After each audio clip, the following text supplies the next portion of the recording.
لا إله إلا الله وحده لا شريك له ونشهد أن سيدنا وحبيبنا ومولانا محمدا عبده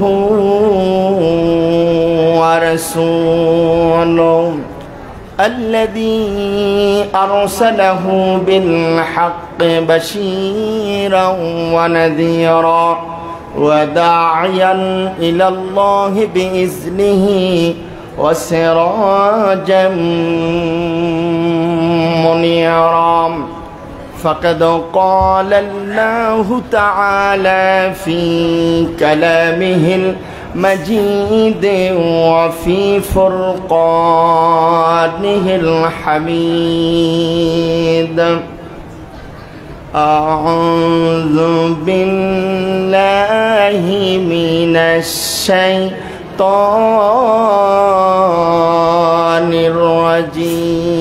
الرجيم بسم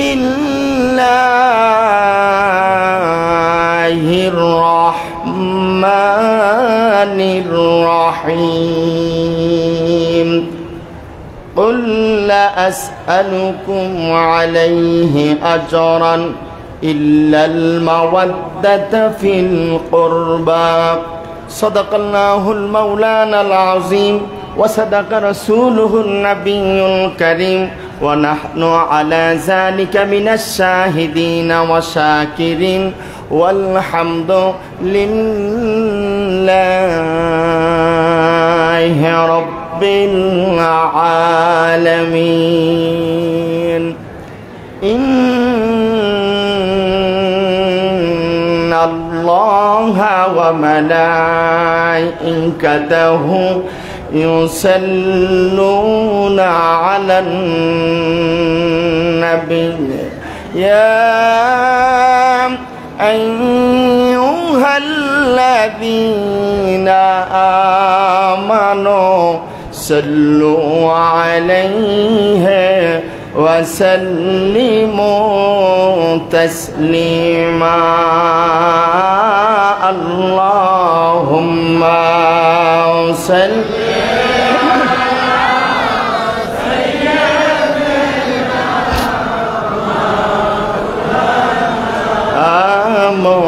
محمد وعلى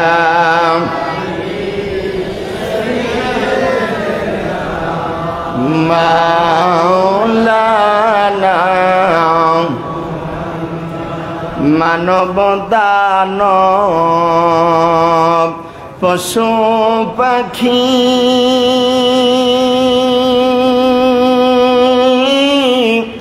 আঠারো হাজার মাখলুকাত আল্লাহর জিকির নবীজির দরুদ পড়েন তারা দিবারাত আল্লাহুম্মা সাল্লি মাশাআল্লাহ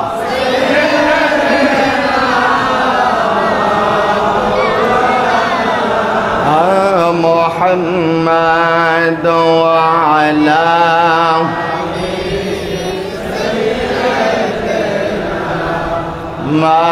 مولانا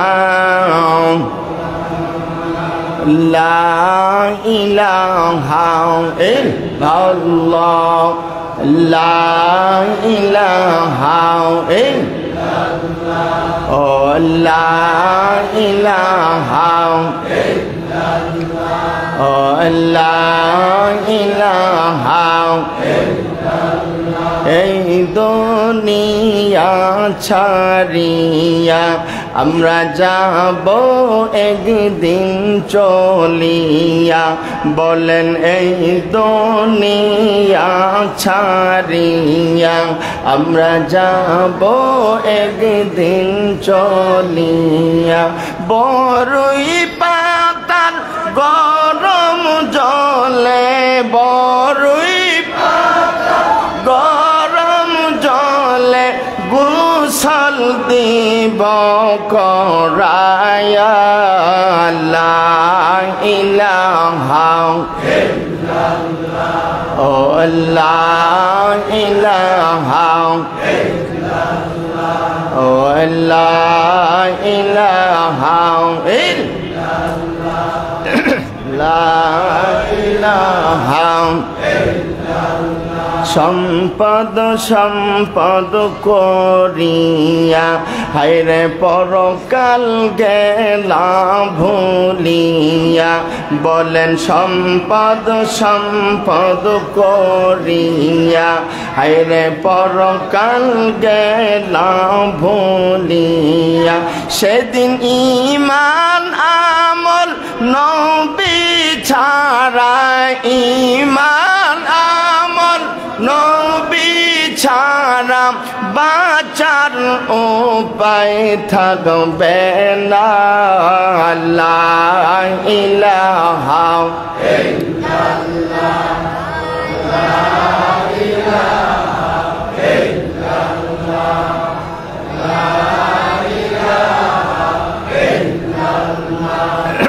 লা ইলাহা ইল্লাল্লাহ লা ইলাহা ইল্লাল্লাহ লা ইলাহা ইল্লাল্লাহ লা ইলাহা ইল্লাল্লাহ লা ইলাহা ইল্লাল্লাহ লা ইলাহা ইল্লাল্লাহ লা ইলাহা লা ইলাহা লা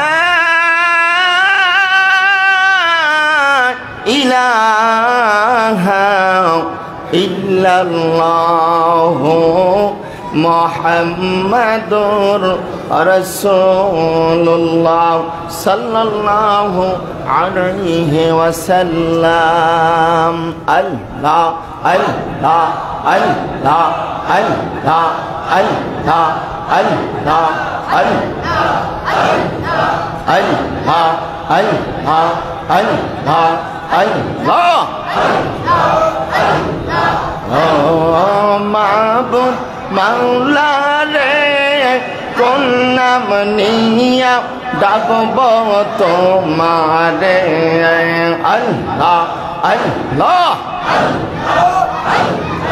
ও মাবুদ মাওলা রে কোন নাম নিয়া ডাকব তোমারে আল্লাহ আল্লাহ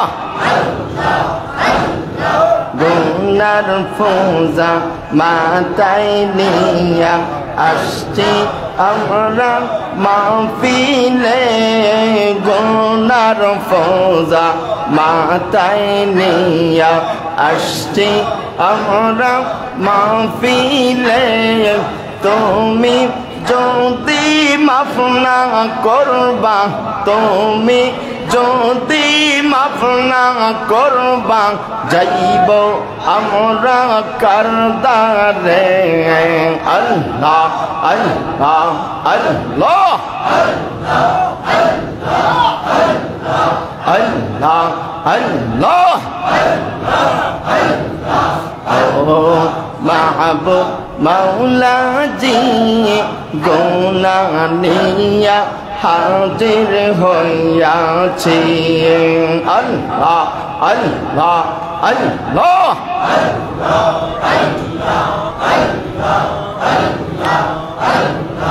আল্লাহ আল্লাহ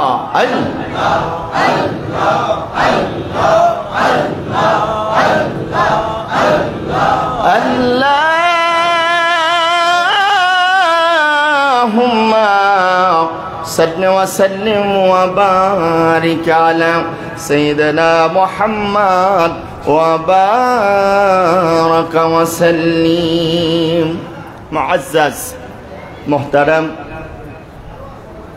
মদিনার জামাত কামাল্লা দরবার শরীফের প্রতিষ্ঠাতা রাহবার আমাদের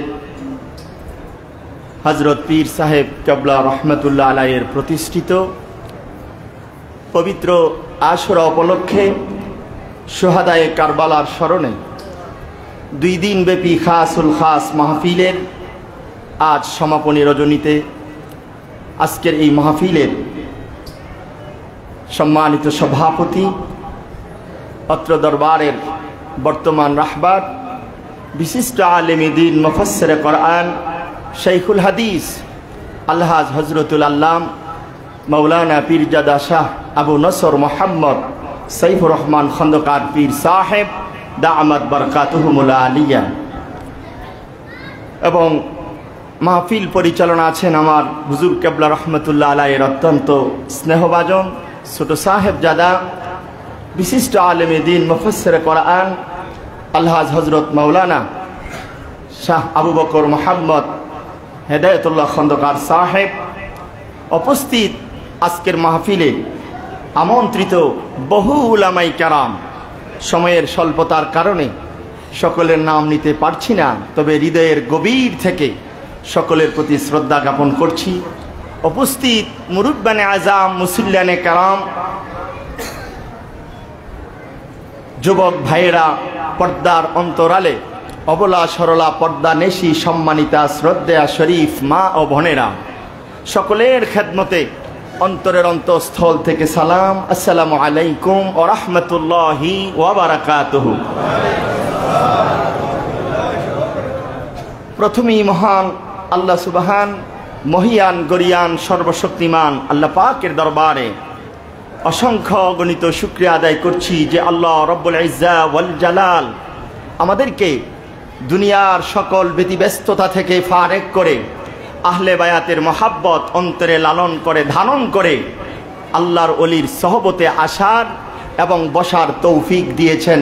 সেজন্য মহামনিবের দরবারে সকলে খুশি হয়ে সমসুরে হৃদয়ের সবটুকুন শক্তি এবং ভক্তি একত্রিত করে মনিবের শিখানো কালিমা দিয়ে আমরা শুকরিয়া আদায় করছি, সকলে পড়ছি আলহামদুলিল্লাহ। আরো খুশি হয়ে বলতে হবে, বলেন আলহামদুলিল্লাহ। আল্লাহ যদি আমাদেরকে তৌফিক না দিতেন আমরা কেউই আসতে, কথা ঠিক না বে ঠিক, জোরে বলেন। কারণ আজকে এই হুজুর কেবলার প্রতিষ্ঠিত এই মাহফিল দুই দিন ব্যাপী যে হয় এখানে মহরমের 9 তারিখ 10 তারিখ, এই এলানটা আমরা যারা আসছি তারাই জানি না তার চাইতে অধিক সংখ্যক মানুষ জানে? সবাই বলেন অধিক সংখ্যক মানুষ জানে, কিন্তু জানা সত্ত্বেও সকলের পক্ষে আসা সম্ভব হয় নাই। বাড়িঘরের মায়া ছেড়ে আসতে পারছে না, ছেলে মেয়ের মায়া ছেড়ে আসতে পারছে না, কিন্তু আমরা যারা এসেছি আমি দায়িত্বহীন কণ্ঠে বলতে চাই যে আমরা সকল কিছুর মায়ার ঊর্ধ্বে আমার নবীর মহাব্বত, আহলে বায়াতের মহাব্বতকে প্রাধান্য দিয়ে হুজুর কেবলার প্রতিষ্ঠিত মাহফিলে উপস্থিত হয়েছে। ঠিক কিনা বলেন, জোরে বলেন ঠিক কিনা? কারণ আমার হুজুর কেবলা বারবার বলতেন দুনিয়ার সব কিছুর চাইতে নবীকে ভালোবাসতে হবে, আর নবীর ভালোবাসা অন্তরে জায়গা দিতে হলে আহলে বায়াতের মহাব্বত অন্তরে জায়গা দিতে হবে। ঠিক কিনা বলেন, জোরে বলেন ঠিক কিনা?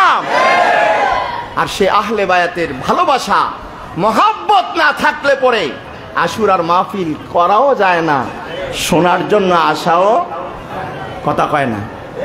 কথা বলেন ঠিক কিনা? কারণ আমার দেশে কিন্তু যখনই মহরমের মাস আসে আর ঈদে মিলাদুন নবী সাল্লাল্লাহু আলাইহি সাল্লামের মাস আসে, তখন ফতুয়ার ছড়াছড়ি শুরু হয়ে যায়। কথা কোন ঠিক কিনা? সেজন্য আপনাদেরকে আমার সময়ের স্বল্পতার কারণে দীর্ঘ সময় আলোচনা করার ইচ্ছা থাকা সত্ত্বেও হেডলাইন হিসাবে অত্যন্ত সংক্ষিপ্ত পরিসরে কিছু কথা তুলে ধরতে চাই। আমার পূর্ববর্তী বক্তা বলেছিলেন যে ইয়াজিদের বাহিনীর সৈন্য সংখ্যা ছিল কত? কথা কয় না, কত? আপনারা আমার আপনজন, আমি আপনাদের আপনজন, এই ঘোষণা আগে আমি দিয়ে নেই। কারণ আপনারা যে আমার আপনজন, আমি যে আপনাদের আপনজন, তার খুসুসিয়াত কি? আমার হুজুর কেবলার রুহানি সন্তান আপনারা সবাই। ঠিক কিনা? জোরে বলেন ঠিক কিনা? যদিও আজ হুজুর কেবলা সশরীরে আমাদের সামনে নেই, কিন্তু একথা আমরা নিশ্চিন্তে বিশ্বাস করি যে আমাদের প্রত্যেকের চোখের মণিকোটে আমার হুজুর কেবলা আছেন। আছে না নাই বলেন, জোরে বলেন আছে না নাই? কারা কারা এই কথা বিশ্বাস করে হাত তুলে নারে তাকবীর, নারে তাকবীর, নারে রিসালাত, মদিনার জামাত, মদিনার জামাত। কামাল্লা দরবারের বর্তমান পীর সাহেব কেবলা, পীর সাহেব কেবলা, শুহাদায়ে কারবালা। সকলে হাত নামান ভাইয়ের আমার। সেজন্য আমি শুরুতে বলতে চাই, আমার হুজুর সশরীরে নাই কিন্তু আমাদের হৃদয়ে, কথা কোন হৃদয়ে। এজন্য আমি গজল শুনে লুকাইলা কোন খানে গো মুর্শিদ লুকাই সকন খানে, ও বাজান লুকাই সকন, একটু মহাব্বত নিয়ে কন্যা লুকাই সকন খানে গো মুর্শিদ লুকাই সকন খানে, ও মুর্শিদ লুকাই সকন। আমি পাগলার কথা গো মুর্শিদ, আমি পাগলার কথা গো মুর্শিদ, আসেনি এই মনে, ও মুর্শিদ লুকাই। আরে হুজুর কেবলার চেহারাটা দেখে দেখে একটু মায়া লাগায় কোন লুকাই সকন খানে গো মুর্শিদ লুকাই সকন খানে, ও বাজান লুকাই। আমি পাগলার কথা গো মুর্শিদ, আমি পাগলার আসেনি এই মনে, ও মুর্শিদ লুকাই। আশা থাকি দেখা পাব নিশিনের জনে, আশায় থাকি দেখা পাব নিশিনের জনে, সারা নিশি কাটাইব, কাটাইব মধুর আলাপনে, ও মুর্শিদ লুকাই। আরে সবাই কন্যা লুকাই সকন খানে গো মুর্শিদ লুকাই সকন, ও বাজান লুকাই। কত কষ্ট কইরা গো বাজান দরবার সাজাইলা, কত মেহনত কইরা গো বাজান দরবার সাজাই। দেখো তোমার ভক্ত গনে, দেখ ভক্ত গনে কান্দে যারে যারে,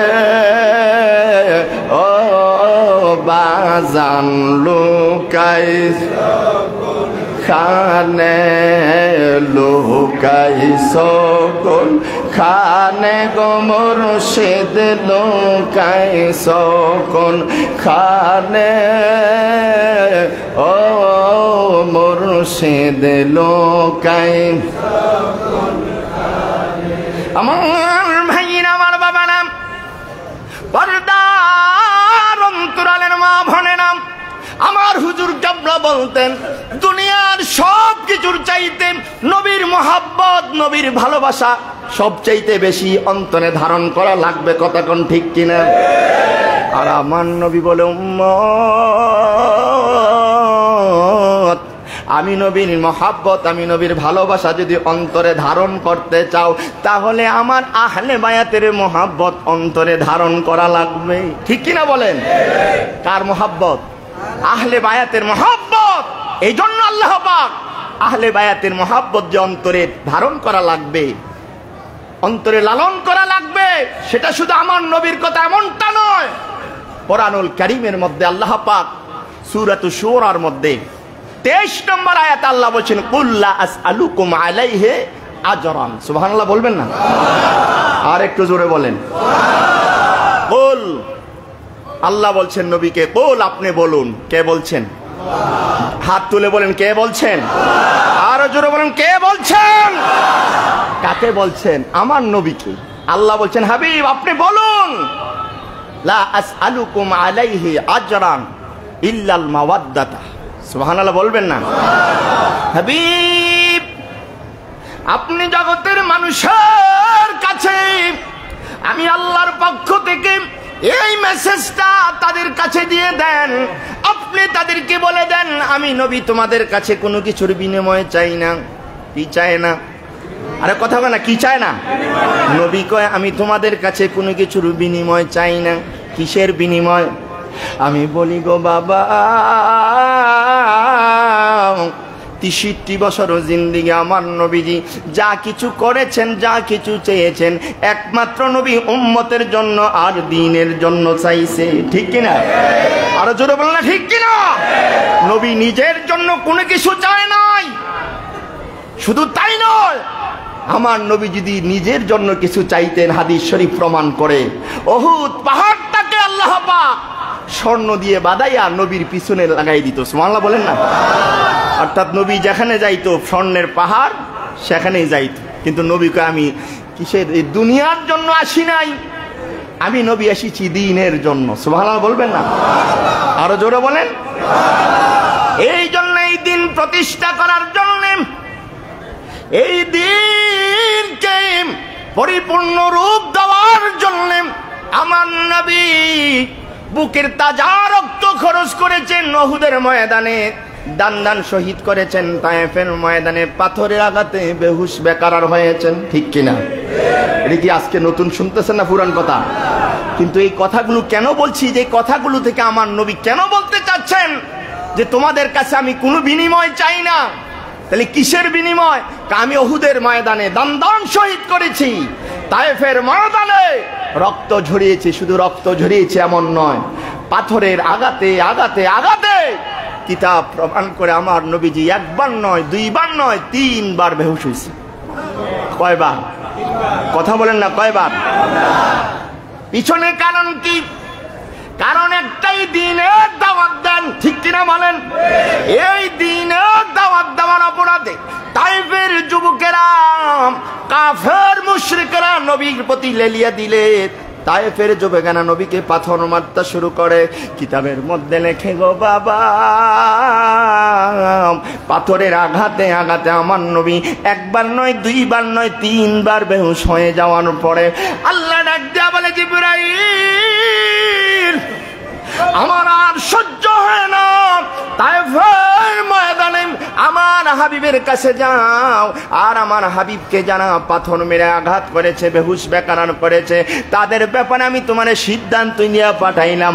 আমার নবী যদি চায় যারা পাথর মারছে তাদের বিরুদ্ধে অ্যাকশন নেওয়ার জন্য, তাহলে তোমাকে আমি বলে দিলাম ওই তায়েফের জমিনটা উল্টাইয়া ওই মানুষগুলোকে, ওই নাফরমানগুলোকে ধূলিসাৎ করে ফেলবা।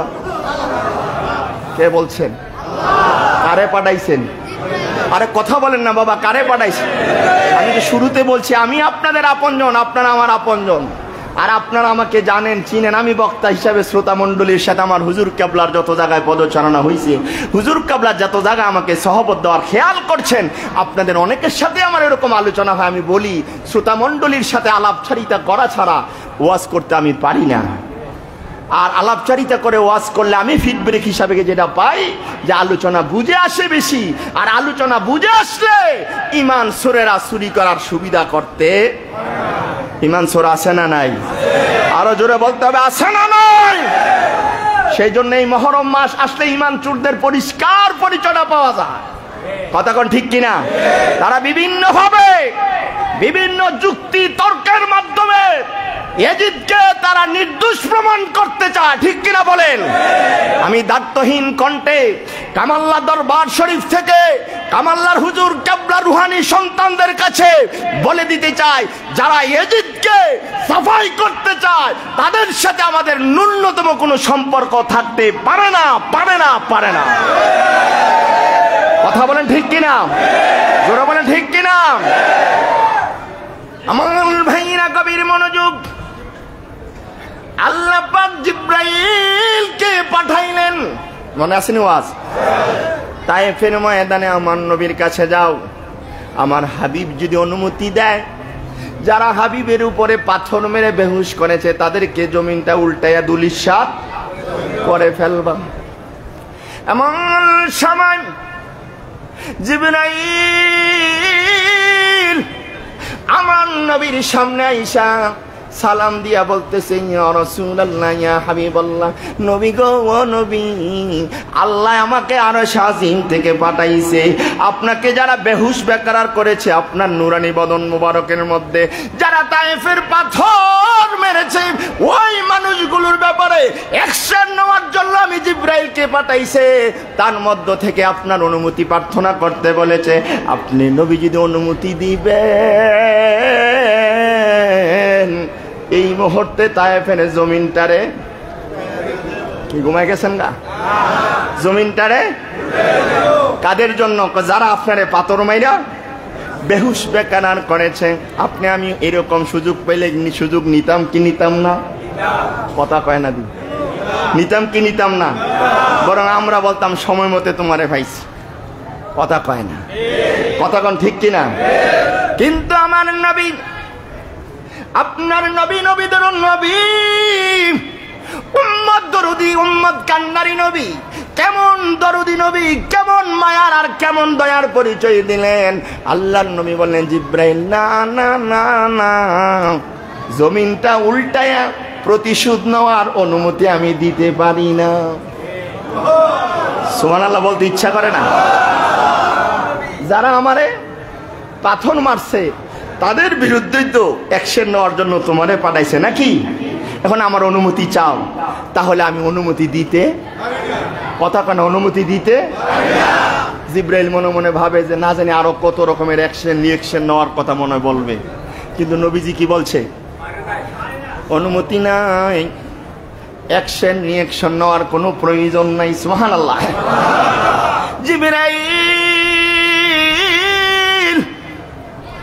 নবীর ফিডব্যাক পাওয়ার পরে আশ্চর্য হয়ে গেলেন, ডাক দিয়ে বলেন, ইয়া রাসূলুল্লাহ, ইয়া হাবিবাল্লাহ, নবী গো, আপনার উপরে যে পাথর মেরেছে এই অবস্থা দেখে স্বয়ং আল্লাহ সহ্য করতে পারে না, এই জন্য আমি জিব্রাইলে পাঠাইছে।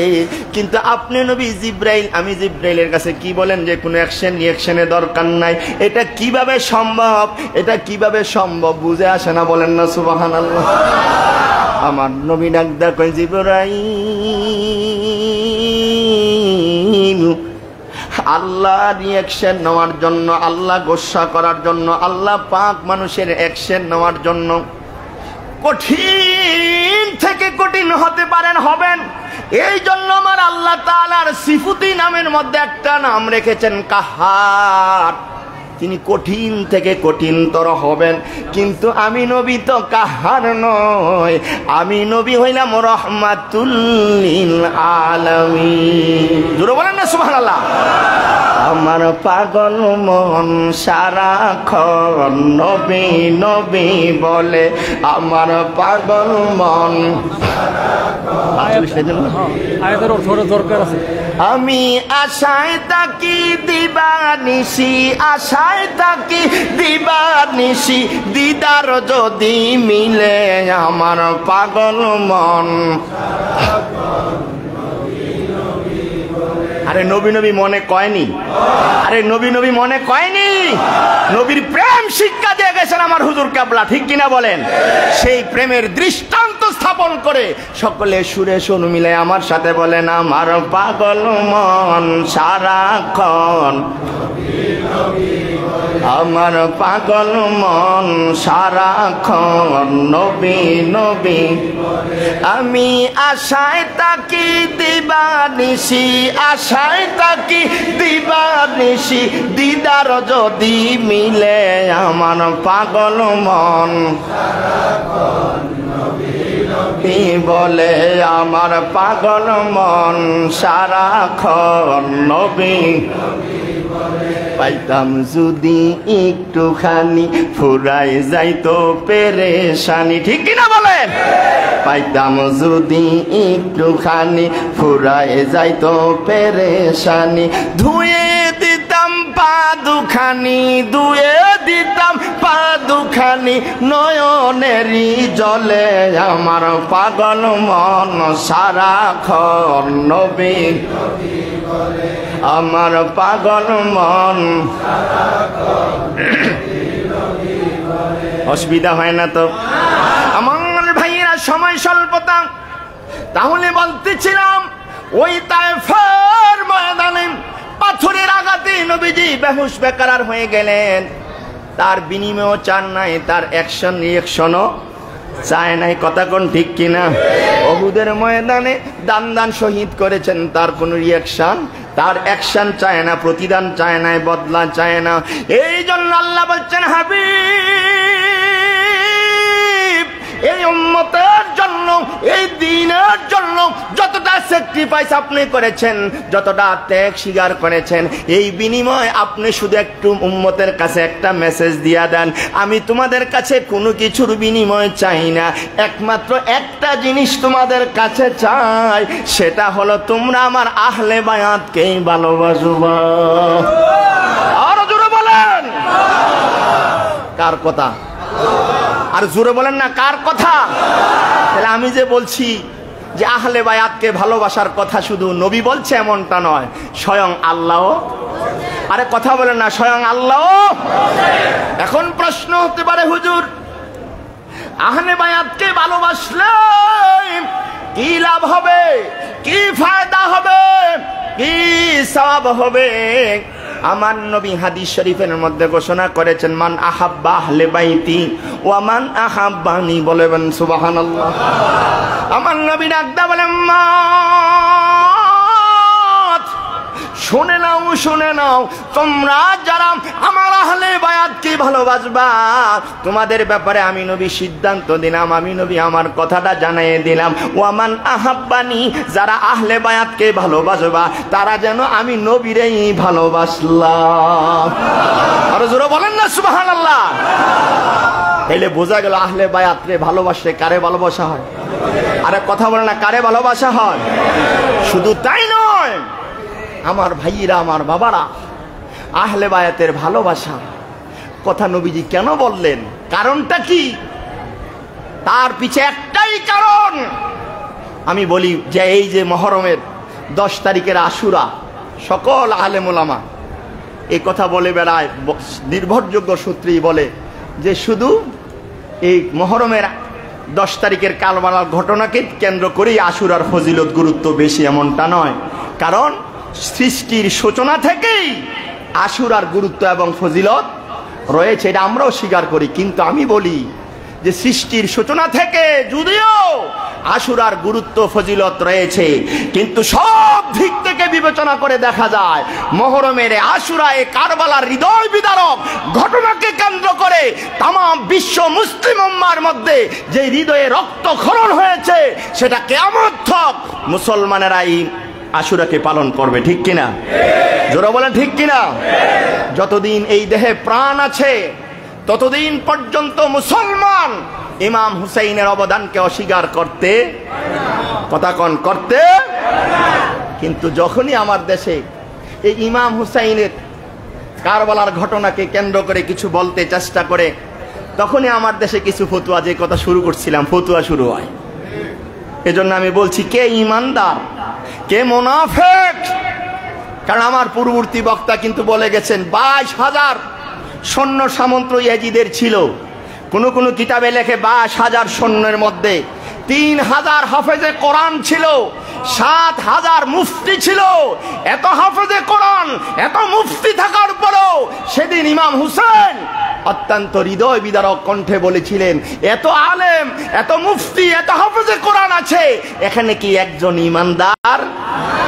যদি ইমানদার থাকতো তাহলে ইমানদার তো নবীর আহলের উপরে তীর চালাইতে পারে না, ঠিক কিনা বলেন? আরে কথা বলেন না, ঠিক কিনা? তাইলে বোঝা গেল আবা কাবা জুব্বা দেখলেই মুসলমান বলা যাবে না, কারণ মুসলমানিত্ব যেখানে স্থান দেয়, আমার হুজুর বলছেন সেটা হলো বাম স্তনের 2 আঙ্গুল নিচে লতিফায়ে কাল, ঠিক কিনা বলেন? কথা বলেন ঠিক কিনা? সে কাল পরিশুদ্ধ হলে তার বাহ্যিক সকল কাজকর্ম সুন্দর হয়, ভালো হয়, প্রশংসনীয় হয়, ঠিক কিনা? আর কাল যদি অসুস্থ হয় তো জুব্বা আবা কাবা অনেক কিছু সুন্দর পরা যায়, কিন্তু কাজগুলো কথা কয় না। দি কি অসুবিধা হইতেছে আপনাদের? আর লম্বা করছি না, কারণ আমার সময় একেবারে সংক্ষিপ্ত। আর আমি প্রায় সময় আমার হুজুর কেবলা যখন এজাজত দিতেন তখন আমি এটাই ভাবতাম যে বাংলাদেশে বহু জায়গা, গতদিন আমার দরবার শরীফে কদমতলী মদিনার জামাত শাহী দরবারে দীর্ঘ সময় আলোচনা করছি, তার আগের দিন সেই তিতাস আলোচনা করছি, কিন্তু আলোচনার জন্য সারা বাংলাদেশ উন্মুক্ত আছে, কিন্তু আমরা মদিনার জামাতের এই কেন্দ্রীয় খানকা শরীফে আলোচনা করার জন্য আসি না, ঘন্টার পর ঘন্টা বসে থাকার জন্য আসি হুজুর কেবলার সহবতে। সুবহানাল্লাহ, আরো জোরে বলেন সহবতের দরকার আছে না নাই? আরো জোরে বলেন সহবতের দরকার আছে না নাই? আমরা সহবতের গুরুত্ব এবং মর্মার্থ বুঝতে পেরেছি বিদায় আজ আমি দেখতে পাচ্ছি যে আমার হুজুর কেবলা রুহানি সন্তানেরা ব্যথিত মন নিয়ে হুজুর কেবলা যেই পথের পথিক আমাদেরকে বানাইছেন সেই পথকে আরো অগ্রগতি করার লক্ষ্যে আমরা সবাই উপস্থিত হয়েছি, ঠিক কিনা? জোরে বলেন ঠিক কিনা? মৃত্যুর আগ মুহূর্ত পর্যন্ত এরকম সহবত চাই কি চাই না? সবাই 2 হাত তুলে বলেন চাই কি চাই না? নারে তাকবীর, নারে রিসালাত, মদিনার জামাত, মদিনার জামাত, কামাল্লা দরবারের পীর সাহেব কেবলা, পীর সাহেব কেবলা। সকলে বলেন আলহামদুলিল্লাহ। আর দীর্ঘায়িত করতে চাই না। পরিশেষে আমি যে আয়াতে কারিমা তেলাওয়াত করছি, আল্লাহ বলছেন কুল্লা আসআলুকুম আলাইহি আজরান ইল্লাল মাওয়াদ্দাতা ফিল কুরবা। হে রাসূল, আপনি বলে দেন আমি তোমাদের কাছে কোনো বিনিময় চাই না। তোমাদের বলতে কারা? আমরা। বলেন তোমাদের বলতে কাকে ইঙ্গিত করা হয়েছে? আমাদের কিয়ামত তক যত উম্মতি মুহাম্মদী আসবে তাদের কাছে আমার নবীর ওসিয়ত যে তোমাদের কাছে আমি কোনো কিছুর বিনিময় চাই না, তবে একটা জিনিস আমি স্পেশাল ভাবে চাই, সেটা হলো আমার আহলে বায়াতকে মহাব্বত করবে, আমার আহলকে ভালোবাসবে। সেই ভালোবাসা আমাদের মধ্যে অবশ্যই লালন করতে হবে, ধারণ করতে হবে, তবেই মৃত্যুর পরে আহলে বায়াতের সাথে এক জান্নাতে থাকা যাবে। আল্লাহ যেন আমাদেরকে তৌফিক দান করে। সকলে বলুন আমিন। ওয়া আখিরি দাওয়ানা আনিল হামদুলিল্লাহি রাব্বিল আলামিন। আসসালামু আলাইকুম ওয়া রাহমাতুল্লাহি ওয়া বারাকাতুহু। ওয়া আলাইকুম আসসালাম ওয়া রাহমাতুল্লাহি ওয়া বারাকাতুহু। জাযাকাল্লাহু খাইর। কার বক্তব্য করছিলেন নসিহত সবাইকে নেওয়ার জন্য আহ্বান রেখে আযান হবে। এখন আযানের ঠিক সাথে সাথে নামাজ হবে। একান্তিক কারো ওযু না থাকলে চট করে ওযু করে আসুন, মেহেরবানি করে।